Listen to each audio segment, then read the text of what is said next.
క్రైస్తవ జీవితానికి అతి ప్రాముఖ్యమైనది ఏంటంటే ఇచ్చినట్లయితే విధేయత. ఇక నుంచి ఇంకొక మాట ప్రకారం డిసిప్లిన్, క్రమశిక్షణ అనేది క్రైస్తవ జీవితానికి చాలా చాలా ప్రాముఖ్యమైనది. డిసిప్లిన్ అనేది క్రైస్తవ జీవితానికి లేకపోతే వారు క్రైస్తవులుగా ఉండలేరు, కొనసాగలేరు, వారి మధ్యలోనే వెళ్ళిపోతారు. కనుక ఈరోజు ఎక్కడ చూసినా అవిధేయులైన వాళ్ళు ఎక్కువ ఉన్నారు, విధేయులు తక్కువ ఉన్నారు. యేసుప్రభువు వారు హెబ్రీ పత్రికలో ఒక మాట ఆయన గురించి చెప్పిన మాట చూద్దాం. ఆయన కుమారుడై ఉండి తాను పొందిన శ్రమల వలన విధేయతను నేర్చుకునేను. దేవుని స్తోత్రం. ఎవరు విధేయత నేర్చుకున్నారట? ఎవరమ్మా? ఇద్దరమ్మ. ఎవరు? నువ్వు ఎక్కడికి వెళ్ళు, మధ్యలో ఆవగింతలు ఎందుకు వస్తూ ఉన్నాయి? 2 గంటలు పడుకుంటే మాకే ఆవగింతలు రావు. యేసుక్రీస్తు ప్రభు జగత్ రక్షకుడు, ఆయన సర్వలోకానికి రక్షకుడు. ఆయన సర్వలోకానికి రక్షకుడైన దేవుడు మానవ జీవితాన్ని విధేయత నేర్పించడానికి ఆయన మాదిరి ఉన్నాడు. యేసు ప్రభు చెప్పిన మాట, నేనే మార్గం, సత్యం, జీవం అన్నాడు. దేనికి మార్గం అంటే అన్ని విషయాల్లో కూడా యేసు ప్రభు మార్గదర్శి ఉన్నాడు. అదేవిధంగా క్రైస్తవునికి ఉండవలసిన విధేయత ఎలా ఉంటుందో చూపించడానికి యేసు ప్రభు మాదిరి అయి ఉన్నాడు. అయితే విధేయత ఎలా వస్తుంది అని చూస్తే అక్కడ రాయబడిన మాట చూస్తే, అతడు పొందిన దెబ్బల ద్వారా, శ్రమల ద్వారా, దెబ్బల ద్వారా కథ క్షమించాలి, అతడు పొందిన శ్రమల ద్వారా విధేయత నేర్చుకునేను. దేవుని స్తోత్రం. అంటే ఒక వ్యక్తి జీవితంలో విధేయత అనేది నేర్చుకోవాల్సిందే కానీ వచ్చేది కాదు. ఎలా నేర్చుకోవాలంటే శ్రమ ద్వారా.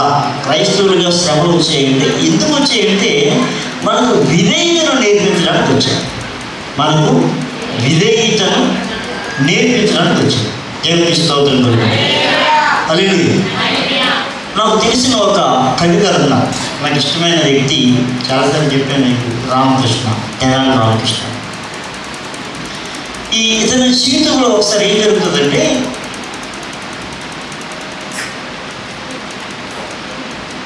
కృష్ణదేవరాయలకి మంచి నమ్మకస్తుడు, ఆస్థాన కవి, మంచి సలహాదారుడు, రాజుగారికి అంతరంగితుడు, రాజుగారికి స్నేహితుడు. ఒకరోజు ఇతను రాజకులంకి వెళ్ళినప్పుడు ఏం జరుగుతుందంటే, ద్వారపాలకుడు గేట్ వేసేస్తాడు. అడిగా ఉంటాడు, నేను ఎవరినో తెలుసా నీకు? రామకృష్ణ పరమహంస అయ్యా. అయ్యా, మీరు రామకృష్ణ పరమహంసని, మీరు రాజుగారికి ప్రియమైన వారని మాకు తెలుసు, కానీ మీకు వెళ్ళడానికి తెలియదు. ఈ లోపల మంత్రి గారు తిమ్మర్స్ గారు అంటారు, రామకృష్ణ గారు మీరే కాదండి, నాకు కూడా ఛాన్స్ లేదండి అంటే. అదేమిటి అని అడిగితే, లోపల సప్త దిగ్గజాలు మాట్లాడుకుంటా ఉన్నారు. సప్త దిగ్గజాలు అంటే ఆస్థానంలో 7 పండితులు రాజుగారు కలిసి మాట్లాడుకుంటున్నారు. కనుక వారు రాజ్యం ఎలా పరిపాలన చేయాలనే దానికోసం వారు మాట్లాడుకుంటున్నారు. కనుక అక్కడికి వెళ్ళడానికి అధికారం లేదు అంటే. అదేంటంటే ఏంటిది? రాజుకి నేను అంతరంగికుడు, రాజు నా సలహా తీసుకుంటాడు, రాజు నాకు మిత్రుడు, నాకు చూడలేకపోవడం ఏంటి అంటే, నీకే కదా నాకు కూడా లేదండి. ఆ ఆశ్చర్యం నేను ఎప్పుడు చూడలేదండి. మీరు చూడకపోయినా ప్రాముఖ్యమైన వాళ్ళు అంటే, అయితే నేను ప్రాముఖ్యమైన వాడిని కాదా అంటే, కాదు అంటారు.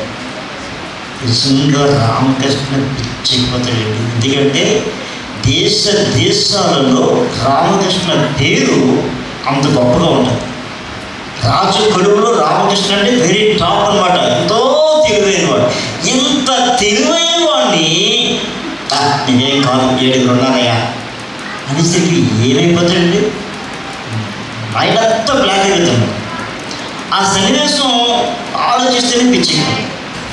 కానీ ఆయన అనుకుంటాడు, ఇంతకాలం రాజుగారికి నేను స్నేహితులు అనుకున్నాను, స్నేహితునిగానే చాలా అయ్యాను, ఆయన కూడా అలాగే ప్రచారం చేశారు, ఏంటి నా పరిస్థితి అంటే నేను ఎందుకో పనికిరాను అన్నా, నేను అందరికీ వ్యతిరేకనా, అందరూ వ్యతిరేకంగా భార్య వ్యతిరేకంగా మాట్లాడుతుంది, తల్లి వ్యతిరేకంగా మాట్లాడుతుంది, రాజకీయాల్లో అవమానం జరిగింది, ఏంటి నా పరిస్థితి పిచ్చెక్కుతాం. అప్పుడు ఆయనతో అంతరాత్మ మాట్లాడుతుంది, రామకృష్ణ ఒంటరి వాడివే, కానీ ఇక్కడి నుంచి సప్త దిగ్గజాలు కాదు అష్ట దిగ్గజాలలో నీవు ఒక్కడివే. అంటే 7 మాత్రమే కాదు, 8వ వాడివి నీవు. ఇక్కడి నుంచి నువ్వు రాస్తావని చెప్పి అంతవరకు మాట్లాడడం వరకే. అక్కడి నుంచి పుస్తకాలు రాయడం ప్రారంభించాడు. నిజంగా అతని ఎదుగుదల చూస్తే శూన్యం, అందరూ విడిచిపెట్టేశారు. నీకు ఇంతేనా పొద్దు అంటున్నాడు. లేదు, ఎంతవరకు నువ్వు నేర్చుకున్నదంతా కూడా వేస్ట్, 0 మాత్రమే, ఎక్కడి నుంచి ఉందండి. అప్పుడే నువ్వు రాష్ట్రం కలుగుతావు. కొన్నిసార్లు మనకు అటువంటి పరిస్థితి వస్తే అవమానం ఫీల్ అయిపోతాం. వాళ్ళని పట్టించుకోండి, వీళ్ళని పట్టించుకోండి, వాళ్ళు పట్టించుకుంటే నీళ్ళు పట్టించుకునేది నా సరదాగా చూపిస్తాను. ఇతను అలా అవ్వలేదు, బెండైపోయాడు. అతనికి కలిగిన శ్రమ ద్వారా ఎంత బెండైపోయాడంటే అంతగా లొంగిపోయాడు అనమాట. లొంగిపోయి అక్కడి నుంచి ప్రయాసపడతాడండి. నిజంగా ఇంకా ఆయన పేరు చిరస్థాయిగా నిలిచిపోయింది. 1600లో జరిగిన స్టోరీ ఈ రోజు వరకు ఆయన పేరు చిరస్థాయిగా నిలిచిపోయింది. దేవునికి స్తోత్రం. కారణం ఏంటంటే అతడు పొందిన శ్రమల ద్వారా విధేయత నేర్చుకున్నాడు. దేవునికి స్తోత్రం. తెలివైన వాడు, రోషం కలిగిన వాడు ఎవడైనా సరే క్రైస్తవుడిగా జీవించాలి కోరుకునే ప్రతివాడి జీవితంలో కూడా నిస్సహాయతలో నుంచి రోషం పుట్టుకురావాలి, అవిధేయతలో నుంచి విధేయత రావాలి. నాకు అన్నీ తెలుసు అనుకుంటే దేవుడికి అక్కర్లేదు. మోషే నాకు అన్నీ తెలుసు అనుకున్నాడు. మోషేని పక్కనెట్టేసి గొర్రెలు కాసుకునే స్థితికి తీసుకుని వచ్చేసి దేవుడు. గొర్రెలు కాసుకునే స్థితికి మోషే లెగులేంటి, గొర్రెలు కాసుకోవడం ఏంటి అక్కర్లేదు. అవిధేయులు ఆయనకు అక్కర్లేదు. నేను చేయగలను అన్నవాళ్ళు ఆయనకు అక్కర్లేదు. ఎవరైతే అయ్యా మీరు ఏం చెప్తారో నేను అది చేస్తానని ఆయన మాట చెప్తారో వాళ్ళు ఆయనకు కావాలి. దేవుని స్తోత్రం. ఇప్పుడు యేసుక్రీస్తు ప్రభువారు ఈ సమాజానికి, ప్రపంచానికి నేర్పించింది ఏంటంటే విధేయత. అతను పొందిన శ్రమల ద్వారా విధేయత యేసు ప్రభువారే అసలు విధేయత అవసరం ఆయనకి. దేవదేవుడు ఏంటి విధేయత నేర్చుకోవడం ఏంటి? దేవదేవుడు ఏంటి బాప్తిసం పొందడం ఏంటి? దేవదేవుడు ఏంటి ప్రత్యేకంగా పరిశుద్ధాత్మ పొందడం? ఆయనే పరిశుద్ధాత్మ. కానీ లోకానికి ఒక మాదిరి అనేది ఆయన చూపించారు. దేవునికి స్తోత్రం కలుగుతుంది. మన జీవితంలో కూడా ఒక మాదిరి అనేది కావాలంటే యేసయ్యను చూసి మాత్రమే మనం నేర్చుకోవాలి. గట్టిగా స్తోత్రం చేద్దాం. హల్లెలూయా, హల్లెలూయా. అలా యేసుక్రీస్తు ప్రభువుని అంగీకరించిన వారి జీవితంలో విధేయత ఎలా ఉంటుంది అనేది, ఎలా ఉంటుంది, ఎలా నేర్చుకుంటారు, ఎలా నేర్పిస్తారు అనేది కంటికి క్లియర్గా కట్టినట్లుగా చూపించిన వాడు మహానుభావుడైన యోబు గారు. స్తోత్రం. ఇప్పుడు యోబు గారు 1వ అధ్యాయం 1వ వచనం చూద్దాం. ఊజు దేశమునందు ఏమ్మా యోబు అనే ఒక మనుషుడు ఉన్నాడు. అతడు యథార్థవర్తనుడు, న్యాయవంతుడు, దేవుని యందు భయము భక్తి కలిగి చెడుతనమును విసర్జించిన వాడు. అతనికి 7 కుమారులు, 3 కుమార్తెలు ఉన్నారు. అతనికి 7,000 గొర్రెలు, 3,000 ఒంటెలు, 500 జతల ఎడ్లు, 500 ఆడగాడిదలు కలిగి బహుమంది పనివారులు అతనికి ఆస్తిగా ఉండేది కనుక తూర్పు దిక్కు జనులందరిలో అతనే గొప్పవాడుగా ఉండెను. చప్పట్లు ఒకసారి. నేను కొట్టమన్నాను కాబట్టి మీరు కొట్టారు, కానీ ఎందుకు కొట్టాలో మీకు అర్థమై కొట్టాలి. స్తోత్రం. యోబు అనే ఒక మనుషుడు చాలా సింపుల్గా, కానీ తూర్పు దిక్కు జనుల్లో అందరికంటే గొప్పవాడు ఎవరంటే యోబు, రిచ్ మ్యాన్. ఇందుకే ఊజు దేశం ఎక్కడుంది? ఇప్పుడు భాష ప్రకారంగా ఇప్పుడు మాటల ప్రకారంగా ఊజు దేశం ఎక్కడుందంటే, ఊజు దేశం మస్కట్. చాలామంది మస్కట్ వెళ్ళి పనిచేస్తూ ఉన్నారు. మస్కటే ఆనాడు ఊజు దేశం.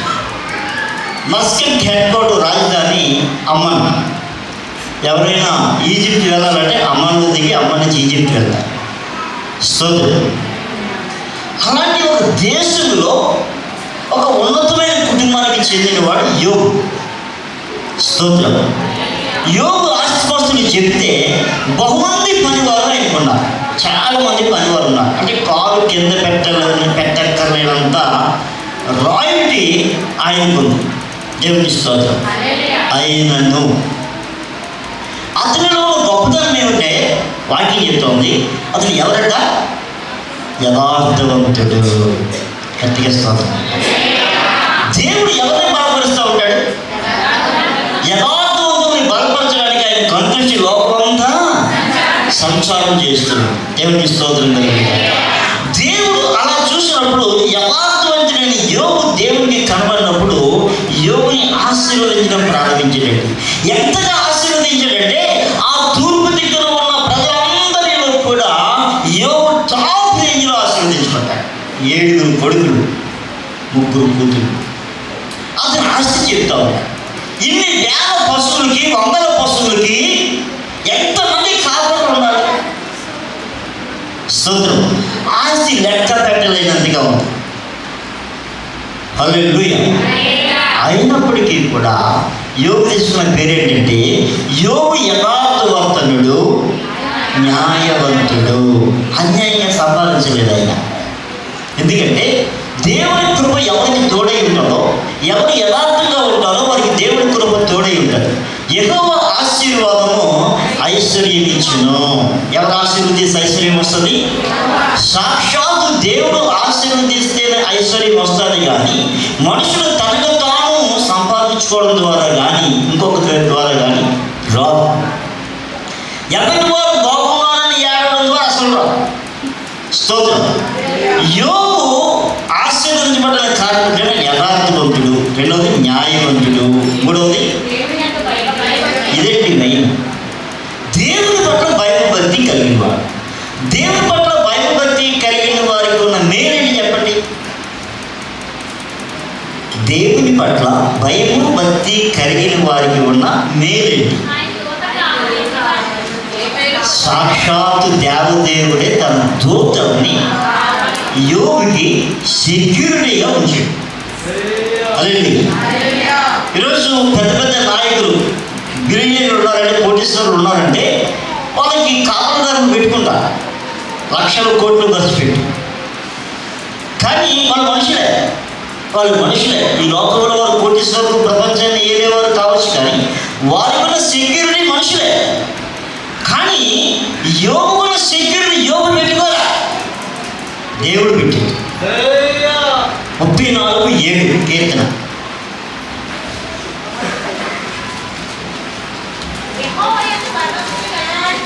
యెహోవా యందు భయము భక్తి కలిగిన వారి చుట్టూ ఆయన దూత కాపలా ఉండి వారిని. ధనవంతుడనా? యోబు ధనవంతుడని దూతలు పెట్టాడా? కాదు. యోబు దేవుని పట్ల భయము భక్తి కలిగిన వాడు కనుక హల్లెలూయా. ఆస్తిపాస్తుల మూలంగా ఘనత రావు. ఆస్తిపాస్తుల మూలంగా ఎవరికి ఘనత రావు. ఎందుకంటే మనం క్లియర్గా చూస్తున్నాం, ధనవంతుడు అప్పుడు ఉండేను. ఏమన్నాడు? వాడు పేరు రాయలా, దరిద్రుడైన లాజరు ఉండేను అన్నాడు. లాజరు దరిద్రుడే, ఆయనకి పేరు కనబడతాం. వీడు ధనవంతుడే, పేరు కనబడట్లేదు. దరిద్రుడైన లాజరు కూడా చనిపోయాడు. అంటే ధనవంతుడు చనిపోయాడు, లాజరు కూడా చనిపోయాడు. లాజరు దేవదూతల చేత కొనుక్కోబడి అబ్రహాము రొమ్మున ఉంచబడెను. చెప్పబడి ధనవంతుడా? దరిద్రుడు. ఏ పంచాయతీ బండి తీసుకెళ్ళిందో అతని బాడీని, ఏ మున్సిపాలిటీ బండి తీసుకెళ్ళిందో అతని బాడీని. స్తోత్రం. హల్లెలూయా. కానీ అతని ఆత్మను తీసుకుని వెళ్ళిన వారు మాత్రం దేవతలు. స్తోత్రం. హల్లెలూయా. వాడు ఆత్మను తీసుకుని వెళ్ళిన వారు దేవతలు. దేవుని స్తోత్రం కలుగుతుంది. ఏంటి కారణం అంటే లాజరు దేవుని పట్ల భయభక్తి కలిగినవాడు, లాజరు సాక్ష్యాన్ని కలిగినవాడు. స్తోత్రం. యోబు గారు కూడా సాక్ష్యాన్ని కలిగినాడు. ఏం కలిగినవాడు? ఎలాంటి సాక్ష్యం కలిగినాడు? యథార్థవంతుడు, న్యాయవంతుడు, దేవుని పట్ల భయం